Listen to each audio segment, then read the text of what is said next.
Continuamos conversando con Ramón Tejada Holguín y Cristóbal Rodríguez, abogado constitucionalista. Regíleme este trompo. ¿Va o no va? ¿Es necesario o no es necesario el referendo aprobatorio para la modificación constitucional? Esos cambios en 5 leyes, 3 de ellos con mayoría, que necesitan mayoría calificada.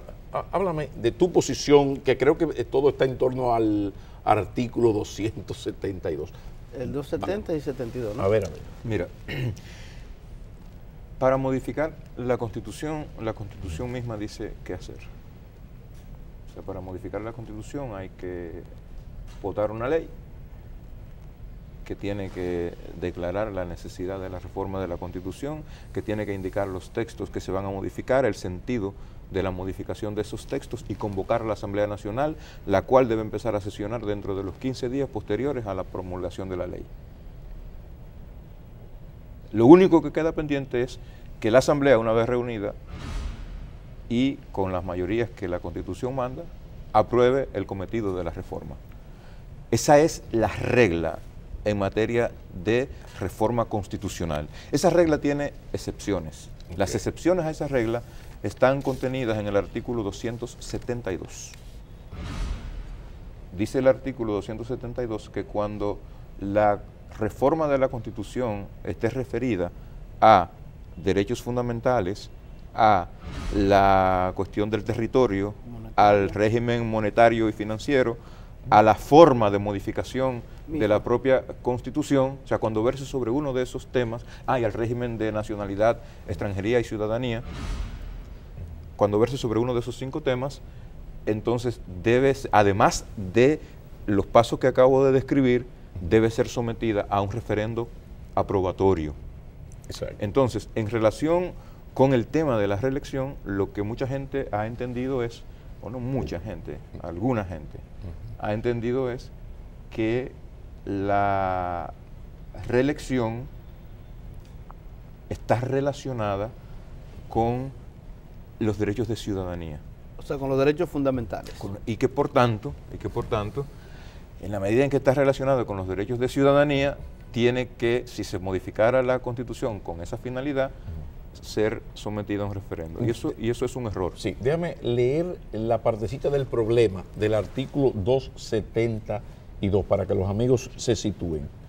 Referendo aprobatorio, cuando la reforma verse sobre derechos, garantías fundamentales y deberes, el ordenamiento territorial y municipal, el régimen de nacionalidad, ciudadanía y extranjería, el régimen de moneda y sobre los procedimientos de reforma instituidos en esta Constitución, requerirá la ratificación de la mayoría de los ciudadanos y ciudadanas con derecho electoral en referendo aprobatorio. Claro. Entonces, la discusión viene en que aquí habla de derechos, garantías fundamentales, y no sería necesario si es un derecho fundamental. Entonces hay unos que no leen el apellido de derecho, que no es derecho fundamental. Es como un problema de redacción. Ya. A ver. Mira, lo que pasa es que los derechos son derechos y si están en la Constitución son fundamentales. Exacto. La condición de fundamentalidad de un derecho es que esté reconocido en la Constitución.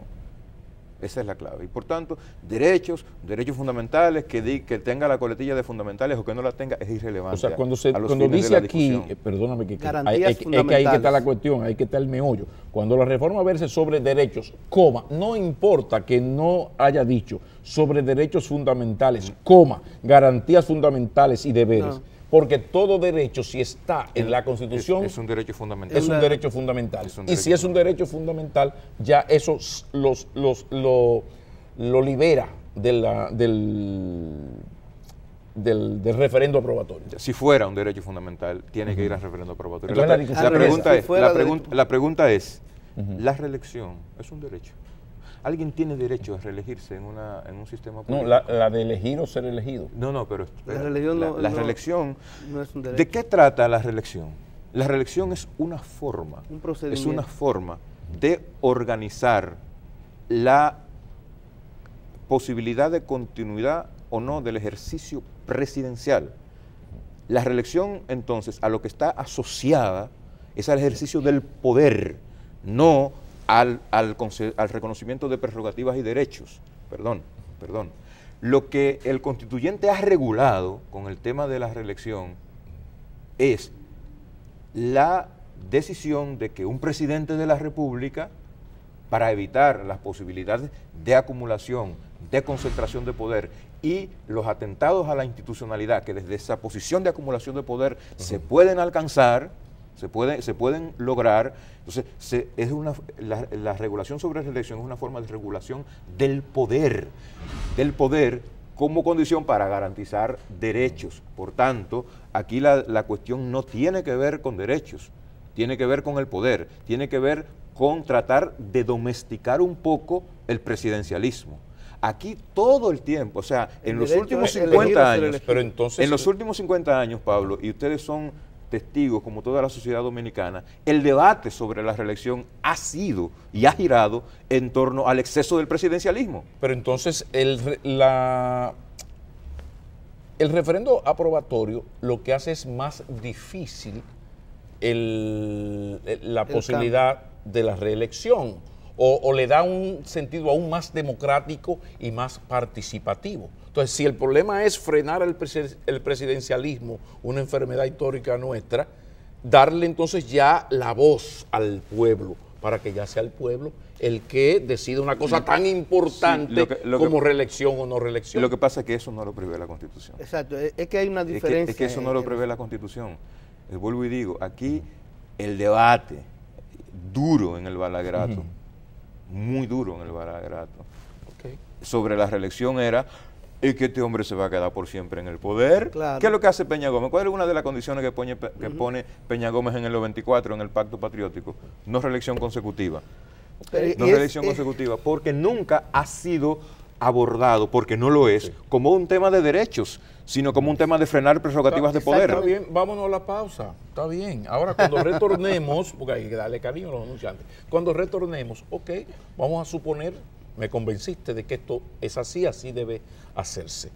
Pero yo, que no estoy de acuerdo con esto, acudo entonces al Tribunal Constitucional. ¿Qué ocurriría en ese caso?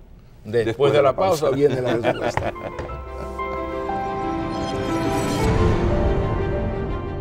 Alguien va al Tribunal Constitucional y dice lo que se acaba de hacer en la Constitución es inconstitucional.